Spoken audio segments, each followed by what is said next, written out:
I think time is a very gift for every human being. Time heals wounds, time encourages, time puts us in different places. Every one of us failed. We could each give a sad story of something that occurred that even in life not blended, there's failings that have happened, but they become a plus. You start to know the person better and relate to them better. And failing is not bad. It's a rediscovery, a redo, and learn more about the person. And then as time goes on, you really do look back and see those are treasured moments.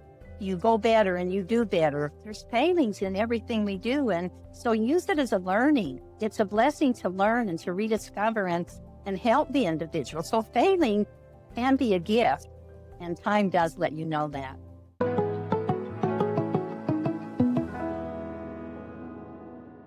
Welcome back to another episode. I'm so excited to have some awesome ladies on today. We're talking about blended families and not like this picture perfect vision of what we sometimes see online, but we are talking to some amazing women who have lived experience trying to create connection with everyone and that comes with history, feelings, and different needs in a family. So, in this episode, we call it a sister connection because I want people who are listening to not feel so alone in their experience.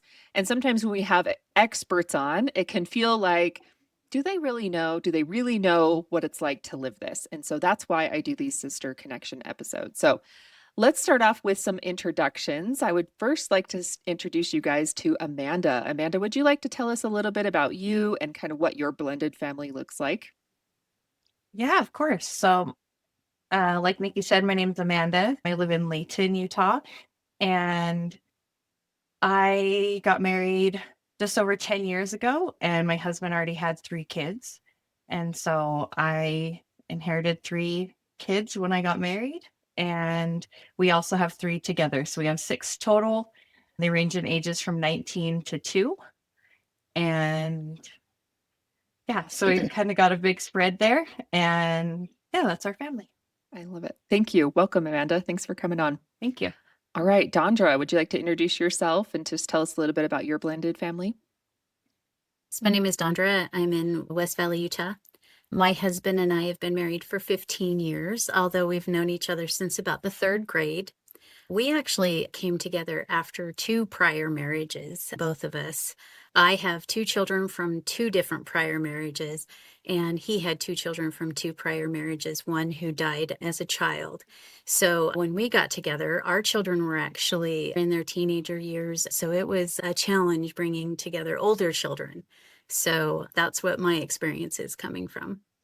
Awesome. Thank you. I appreciate coming on and sharing your experience. All right, Ruth, would you like to introduce yourself and just tell us a little bit about your blended family? My name is Ruth. I became acquainted with both my husbands as a teenager in high school. We all worked at a theater together. The 2 husbands were very good friends, best friends. Husband number 2 ended up marrying his sweetheart. I ended up marrying husband number 1.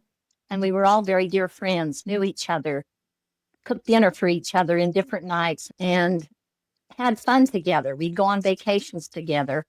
We were 2 couples, very dear friends. I was transferred to Maryland with my husband during the Vietnam War. I lived there for 13 years, ended up divorced and moved back to Utah, where husband number 2 was dealing with the death of his wife. It was in 1982 when we married. He had 4 children. I had 3, and later, 3 years later, we ended up with 1 more. So we had a family of 8 children, but very dear friends of the 4 that we had started with. Oh, awesome. Thank you for sharing that.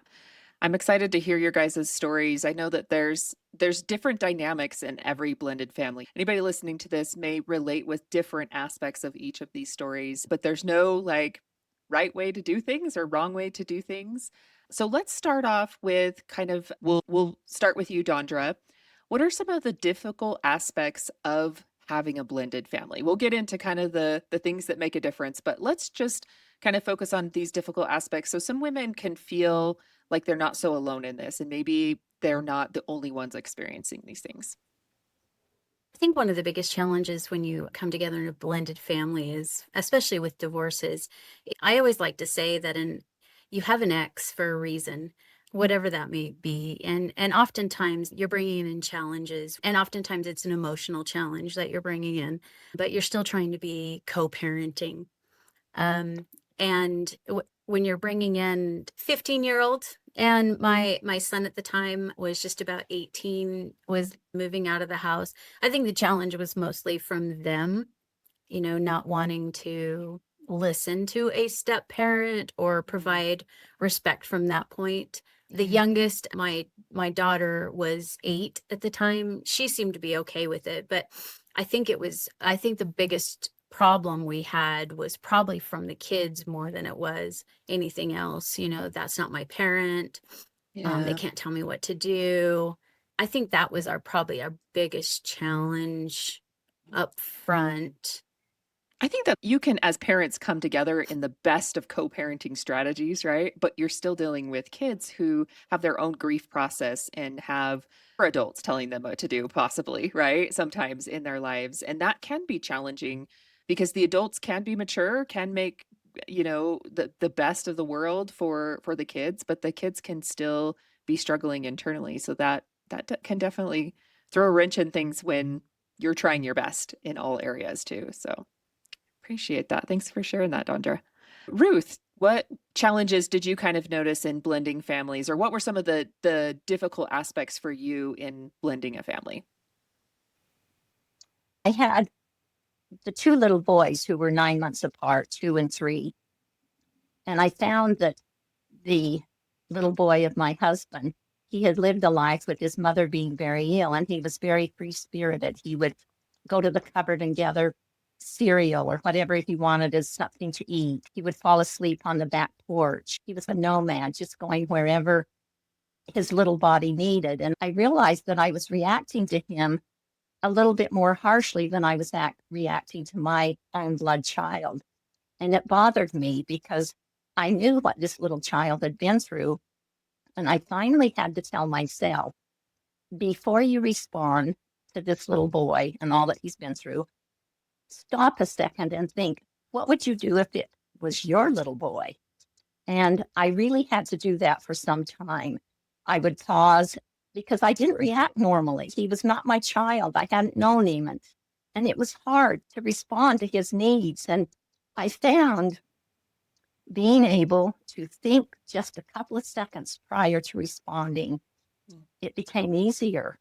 And I realized as long as I thought about it, I could meet his needs without having feelings. And several months later, all of a sudden I realized I don't even need to think of that. This is my little boy, and I can care for him and meet his needs the same as if he were my child. Yeah. But it didn't happen instantly. It was not there. I keep saying there's something in our genes that connect us to our biological children, but it can make a connection with those others with different genes. And it worked. These two boys, now adults, are my boys, and I know it. But I didn't get there automatic. It didn't just happen. I think that's so true. There is this aspect of people come with their own needs, and with your own children, you kind of like they're newborns and you learn about those needs and their personality aspects, right? And you kind of grow up with that. And then in blended families, you have somebody who's at that certain age, you're trying to learn that, right? And sometimes we have our own way of dealing with how we might have our like routines and different things or how we handle things in families. And I love that thought of having that flexibility there, but that can be a challenge. Everybody comes with their own personalities and It needs and was. challenges. Yep. Yeah. And everybody's coming from a difficult situation too in a blended family, right? Whether that's grief and loss or the divorce of their own parents, right? They're emotionally needing some extra support coming into a family that way. So thank you for sharing that, Ruth. Amanda, would you like to share some of the difficult aspects of blending a family? Sure. So for me, my situation was a little different, and I think in some ways easier because I didn't have my own kids too.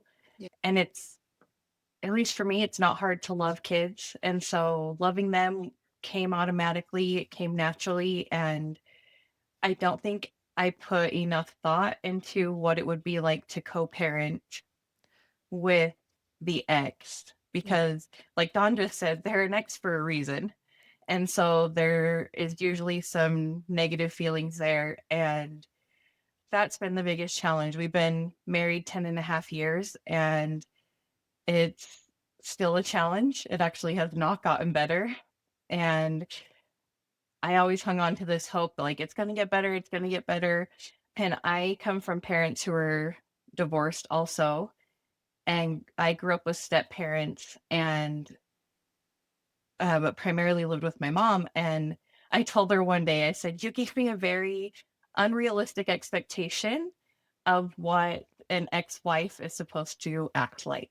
I said, because that's just what I assumed was normal, different than what my stepmom experienced. And so that's been a challenge for me. Also, obviously, split custody, your children are not in your home 100% of the time. And so, like with my little ones, that I'm their only mom, the only household rules they know are ours. The only routine they know is ours. And so to have these little children come into our home who are used to a different routine, are used to a different, you know, relationship with the mom there than the one they have with the mom at this house, and that transition for them is hard too. And so I think finding my place in their world was a lot more difficult than I thought it would be, because them finding a place in my world was easy. I had all the love to give them and wanted to give them. And I had somebody tell me who had stepkids, and she just said, I decided I can't control how they feel about me, but I can control how I feel about them, and I'm just going to love them no matter what. And so that's what the approach I've taken. And like Dondra said, I never viewed it as like his kids, and they were always just our kids. And so, like, I have my stepdad has just always claimed us as his, and we call him dad. And my stepmom, she would always say, oh, they're Jim's kids. It was never, oh, yeah, these are my girls. And it just gives you a sense of like not belonging. And so I never wanted to create that for my children. So, yeah, that wasn't the hard part, but the co parenting and trying to have a positive influence on your children, even though maybe they're not having that same influence at their other home. Yeah. Trying to enforce different rules or behaviors when that's not being enforced in the other home. Those have really been my challenges.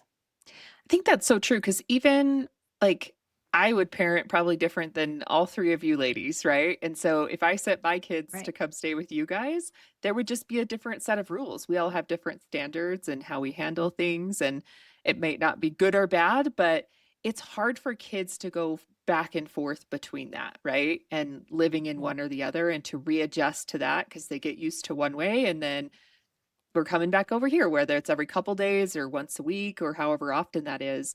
That would be hard to do for kids, kind of getting them used to that routine. And co-parenting, right? Like just in general, we can't control other people, right? That's very frustrating at times, right?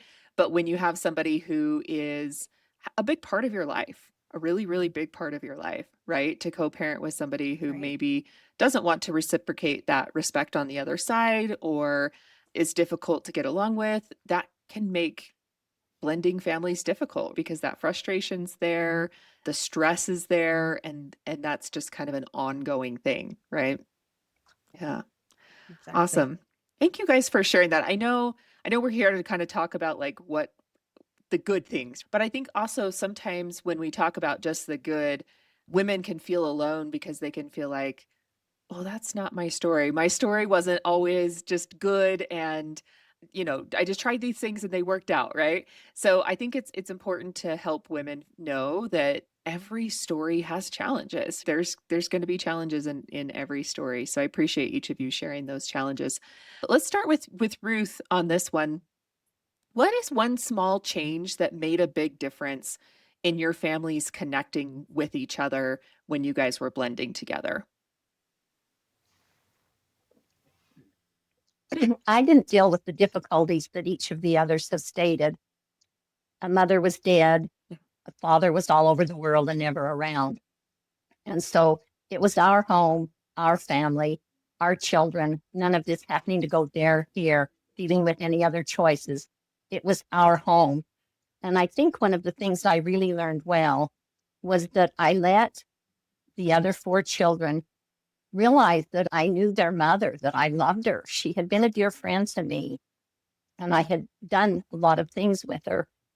And it really did build an environment that strengthened my relationship with them. I was able to talk to them about her, tell them things that she did as a young person, what she did as a girl in high school.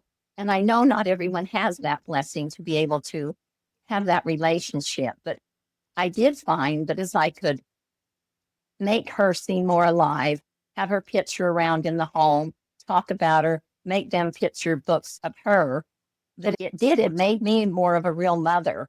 And I love when Dondra said she's tried to be loving to the others. Love is a big factor in everything we do. And those little children knew I loved their mother and respected. And you don't have to know someone to love them or be courteous or respectful. And that was a real change for me when I started to realize I could make their mother be a real person to them. And she was dear to me at the same time. And that's something not everyone has. That was a real plus for me with my children and all of them, all of them. I think that can work in a lot of situations too. Like if you show respect for the other person, even if they're not showing you respect in return, that can go a long way with the kids too, wanting to show you respect. But if we're not showing that respect to their parent, who is half of them, that's part of them in there. And when we're not showing that respect, or we're talking about them in ways that aren't how we would want, then, or how they would want, and then that they might have reactions to that. So I think that's an important aspect no matter what. I love how you brought their mother back to them and talked to them about their mother. I'm sure that helped with their grief process as well. So thank you for sharing that, Ruth. I appreciate that. All right, we'll come to Amanda next. Amanda, what's one small change that made a big difference in your family's connection? Well, first, I wanted to say I love what Ruth said. I have tried to do the same with my kids' mother. Is just I have never spoken badly of her or said anything negative about her to them, or even just in front of them. And I've always made their time with her a positive thing, like going over the calendar of like, this is winter break and you're with us these days, and then you get to be with your mom on these days. I always use, those positive words, not like, oh, you have to leave, or we don't get to see you these days, or it was, you get to be with your mom and then you get to come be with us. And it's really hard, especially knowing that that's not reciprocated on the other end. But for me, it's very important because, like you said, their mom is part of them, and you never want them to take that personally. And also, I never want them to have any reason to say, to think that I don't love and respect their mom. Sorry, that was a tangent, but Yeah, no, that was really, wonderful. Yeah. a small change. Something that helped me was, so my kids were very little. They were 4, 7, and 9 when my husband and I got married. And I never wanted to give them any reason to not like me or to be mad at me or to not want to come to our house. And so I found myself a lot for a long time, just like trying to make it easy on them when they were at our house. You know what I mean? But I had to reevaluate and think, if I'm going to treat them like they're my children, and I say I love them like they're mine, I need to treat them like they're mine in every aspect. I need to give them chores. I need to expect them to do their homework, to have a bedtime and things like that. And really that responsibility and those expectations really give them a sense of belonging and a closeness where they know I'm expecting something from them, and they have, they're expected to complete that. I think it really has gone a long way to to strengthen that bond as an actual family, and not just like, oh, I'm going to dad's house and, his wife's there and we just play and have fun. But like, this is actually my home. I have to keep my room clean. I do the dishes, that kind of thing. I love that. I actually wrote down routines give a sense of belonging.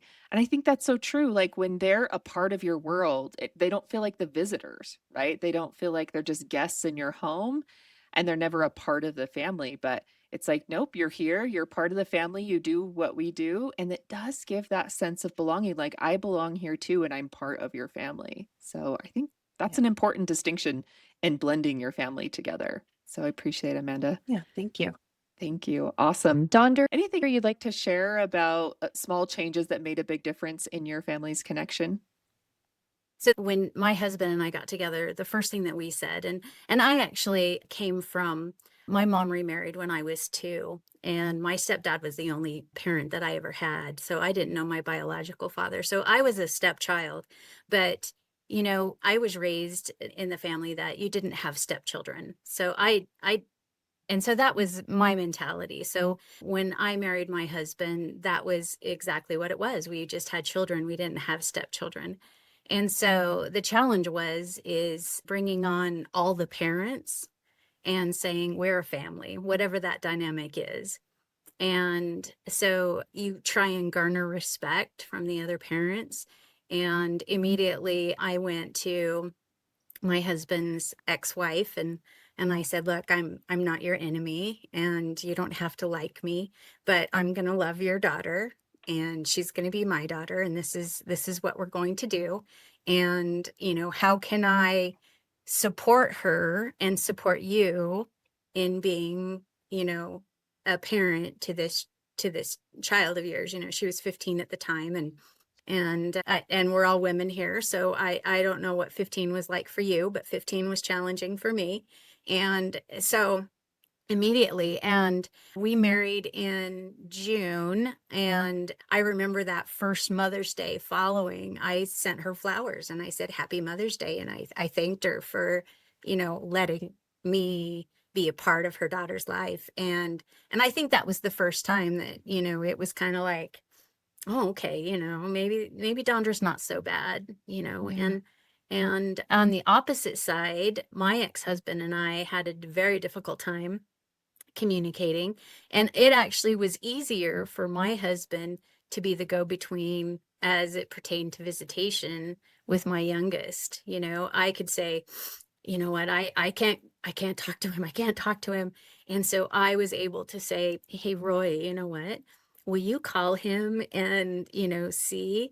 And there was something about that, and that the four of us could find a way to communicate with each other, to be co-parents in that relationship, and to find respect on those levels so that we could have a family, whatever strange dynamic that was going to be like in being able to address visitation and holidays and all of that, because I didn't want stepkids. I just wanted my family, and whatever that was going to be like.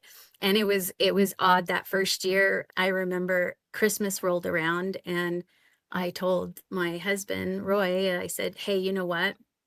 Go ahead and invite our oldest daughter, Selena. I said, go ahead and invite Selena's mom over Christmas morning so that we can all open gifts together.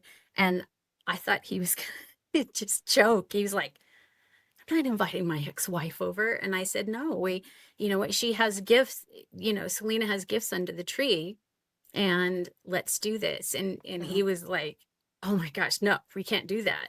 And I said, just invite her. She probably won't even come. And she didn't the first year, but she did the second year.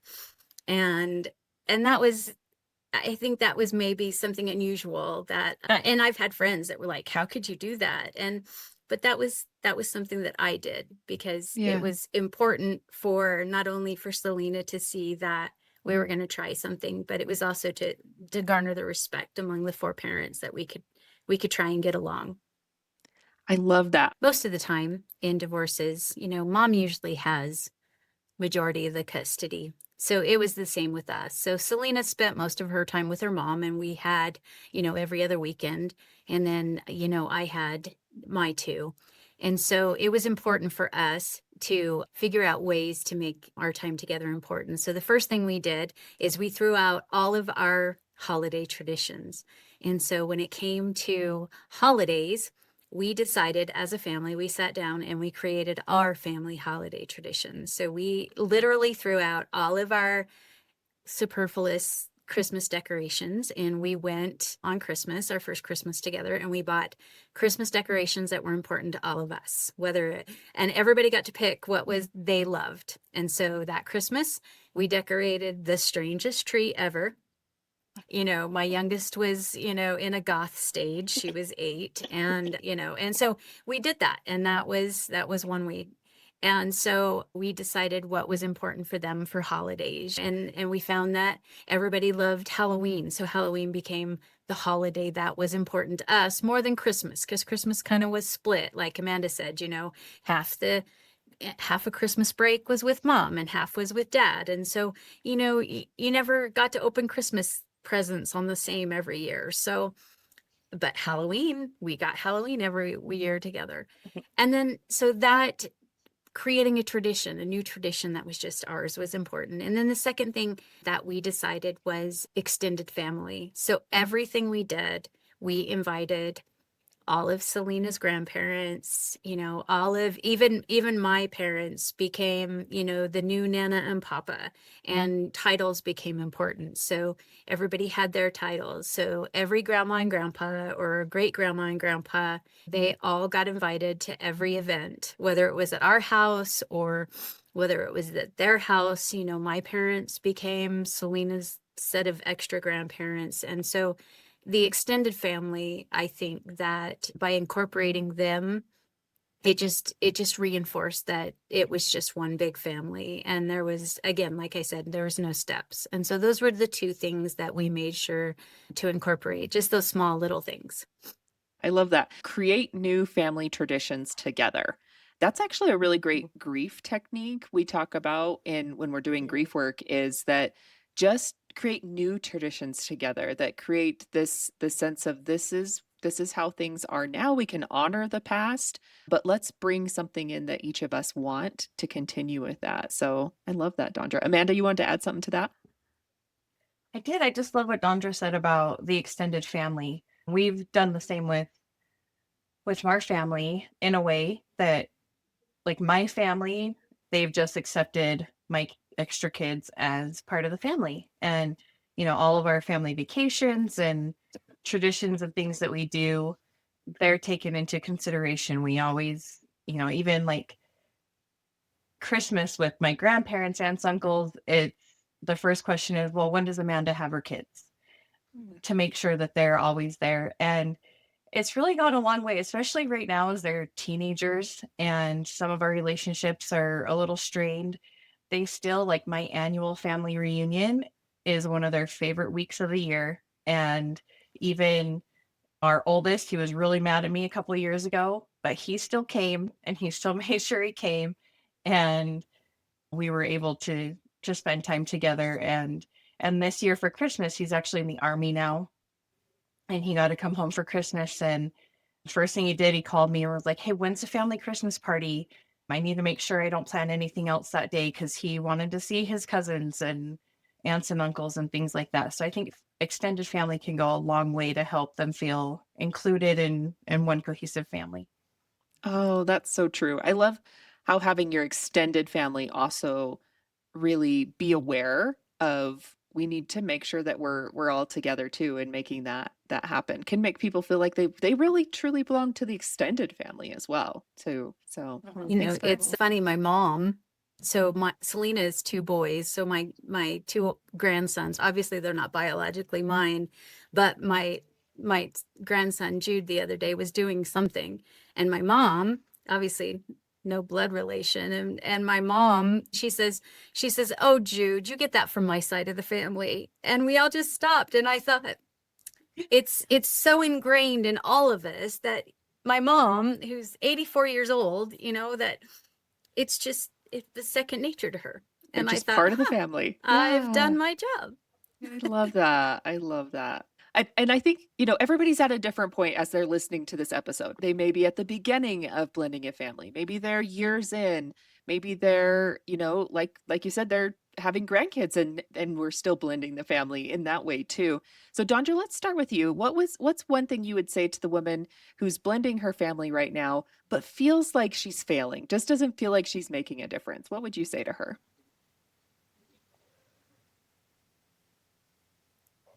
I think it's tough. I think, you know, as Ruth and Amanda and I have all said, you know, I think we came into these at different at at different points in our life with different age children and different circumstances. I think evaluating what you want the end result to be, and just like Amanda said, you know, you may still after 10 years still feel like, you know, some days you still may feel like you're failing, you know, Yeah. and that, you know, you may still feel like you're not getting anywhere, but, you know, it, I think for me, like now, you know, my Selena, let's see, we've been married 15 years. She's 31. And, you know, when she leaves out the door, you know, it's by ma, you know, or by mom. That's my reward. My grandsons, I'm grandma. I'm nothing else. Selena and I butted heads. I never always got along with her mom. Yeah. I think that you just keep going. You pray hard. You stick to your own guns. You keep doing the right thing. You Yeah. keep doing what you know is right. You keep loving those kids. You keep knowing that those are your children, regardless of whose blood runs through their veins. And you keep offering the right solutions. So, I love that. I mean, I love that. I think that's the only thing that you can Mhm. continue to do, Yeah. because X's are X's and not everyone's going to get it. I mean, I still think that I was very, very fortunate. I mean, I guess walking in and, you know, telling my husband's ex-wife, you don't have to like me, but you're going to respect me. Mhm. I mean, that could have gone way differently. Yeah. Yeah. Yeah, for But sure. it Yeah. could have gone very differently. And I could have been a different person, you know, like I Mhm. said, Well, not everyone's going to walk in and send your husband's ex-wife Mother's Day flowers. I right. mean, Yeah. that took a lot of guts, and Yeah. Yeah. you I know, think it I wouldn't suggest it for everyone. Yeah, and I love that, like, it's kind of the thinking celestial perspective, right? You're looking at this eternal goal here and saying, you know, in the end, this is I want to have said I made a difference. And it may not look like that right now, but the small and simple efforts that we go through do pay off. So keep going, right? That's kind of what I hear you saying with that. So I appreciate that. Thank you, Dondra. Ruth, what do you feel like you would tell the woman who's in a blended family and just feels like, I don't know, this is not working. I feel like I'm a failing. What would you tell that woman? I think time is a very gift for every human being. Time heals wounds, time encourages, time puts us in different places. And every one of us failed. We could each give a sad story of something that occurred that even in life not blended, there's failings that have happened, but they become a plus. You start to know the person better and relate to them better. And failing is not bad. It's a rediscovery, a redo, and learn more about the person. And then as time goes on, you really do look back and see those are treasured moments. You go better and you do better, but it's not always la da da. There's failings in everything we do. And so use it as a learning. It's a blessing to learn and to rediscover and help the individual. So failing can be a gift, and time does let you know that. Oh, those are words of wisdom right there. I'm gonna take those pearls and put around my neck right there. I love that. It's so true because it's time gives us a different perspective, right? We can look back and look at those situations very differently than we're in the middle of the stress of it all, right? and Mhm. and just to keep going with that. I love that. Thank you, Ruth. Thank you. Amanda, what would you say to the woman who's listening to this? She has her blended family, she's overwhelmed, she doesn't know like what to do to make a difference, feels like she's failing. What would you tell her? So I have a lot of thoughts. I love what both Dondra and Ruth said, and I would second that. Therapy is really helpful, and it's given me a lot of tools. My relationship with one child in particular is really difficult right now, and it's given me tools of how to know how to approach that relationship. But honestly, the best advice I ever received, and it was actually we were in mediation to try to amend custody of our children, and the mediator said, she was also a stepmom, and she said, I told myself that they already have a mom, they already have a dad, so I get to just be whatever they need. Like, I am the luckiest one of all because I can just be what they need. I can fill in whatever gap they need me to be. And I refer back to that daily. And it looks different for each one of my children. For, my oldest, I'm someone he can come to with his troubles. And, his mom holds him on a really high pedestal. And so he's not disappointing her. And my husband can be a little hard on him. And so he's not getting a lecture, but I'm just a safe place where he can just, you know, call me when he's made a mistake and talk to me about it. And so I've been able to fill that gap for him. And for the middle one, she's a 17-year-old girl right now. And so there's a lot that goes along with that.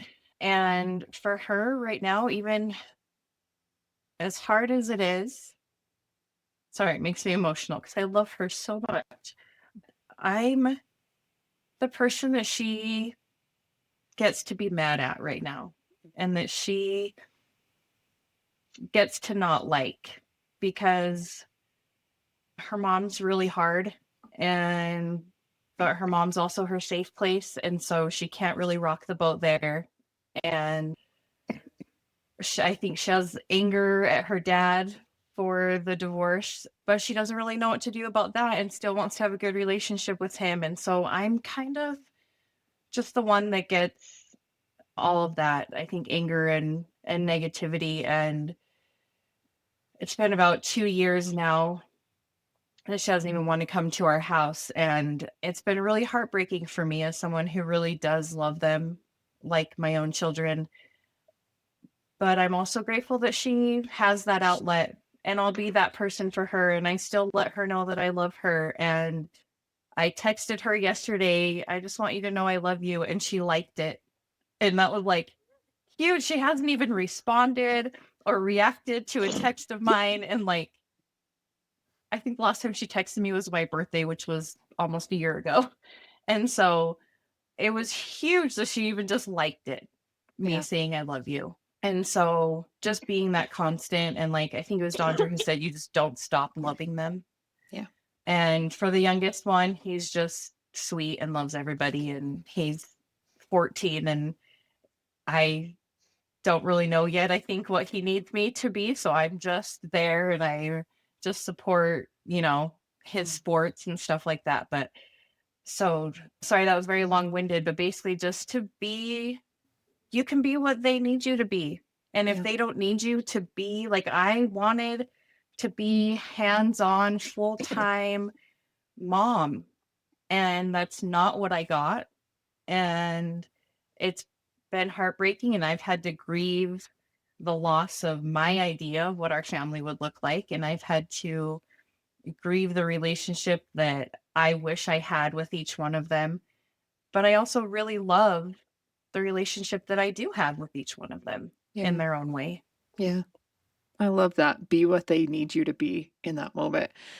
And to bring in your first part there was get therapy. I'm sure that you need your own therapy to be able to do that sometimes, right? Because what they Yeah. need might be to express their anger, and that can be hard. That can be really difficult to take, and just to recognize they're not mad at me.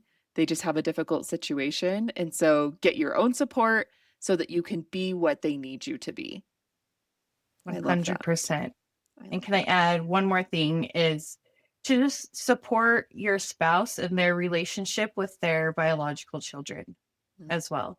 To, you know, I when my husband gets off work early, I would love for him to be home early and help, you know, wrangle kids while I make dinner or something. But sometimes he'll call and say, "Hey, I'm in Salt Lake. I'm going to go take so and so to go get a drink." Or I'm just going to stop by the house and see so and so because they're home right now. And just encouraging that and being happy for that and encouraging him to still be involved, even if Mm. I'm not as close to them right now. I love that. Encourage that relationship with them to have that. Yeah. Yeah. I mean, less time with you, but that's okay. Mhm. I think Yeah. that's good. Good advice for sure. Thank you guys so much. This has been amazing. I think this is so helpful, and I think so many women are going to listen to this and pick up different pearls of wisdom and say, I can take that, you know, or maybe that won't work for me, but I'm going to try this piece of it. I think overall I just hear that it pays off in the end. So put in the effort with that. It may not feel like it in the moment.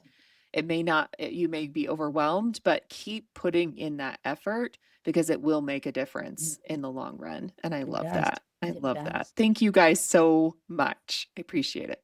Thank you, Nikki.